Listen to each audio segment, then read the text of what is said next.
लोकसभा चुनाव के तीसरे मरहले से ठीक पहले कसाब की एंट्री हो गई है।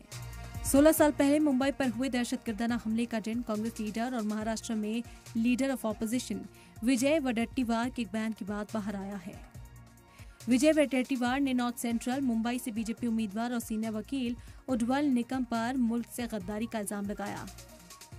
उज्ज्वल निकम पर निशाना साधते हुए कांग्रेस लीडर ने जो दलील दी उस पर अब तक रार तेज है। बीजेपी ने विजय वडेट्टीवार समेत पूरी कांग्रेस को कटघरे में खड़ा करते हुए कसाब के हामी होने का इल्जाम लगाया। कसाब को लेकर महाराष्ट्र में सियासत में महाभारत छिड़ गई है। कांग्रेस लीडर विजय वडेट्टीवार ने उज्ज्वल निकम पर निशाना साधा और इल्जाम लगाया कि हेमंत करकरे को किसकी गोली लगी, इसकी जानकारी होने के बावजूद उज्ज्वल निकम ने कोर्ट में सही दलील पेश नहीं की। कसाब को बिरयानी खिलाने को लेकर निकम ने अफवाह फैलाई।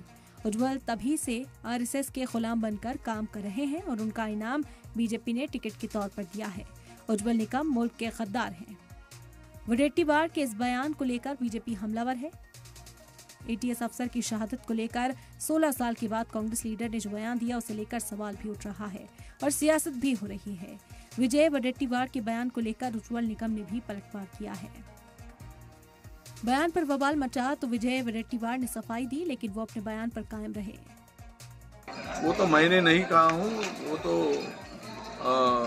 ऐसे मुशर्रफ जी ने जो लिखा है किताब में उसी का हमने दाखला दिया है कि जब सब कुछ था, हेमंत करकरे के बारे में जो गोली चली थी वो गोली के बारे में जो अतिरेकी की गोली नहीं थी तो फिर किसकी गोली थी, उस बारे में जो लिखा था उसी का संदर्भ हमने दिया था।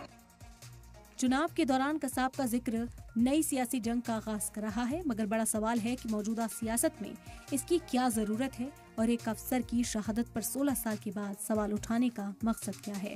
ब्यूरो रिपोर्ट, सलाम टीवी।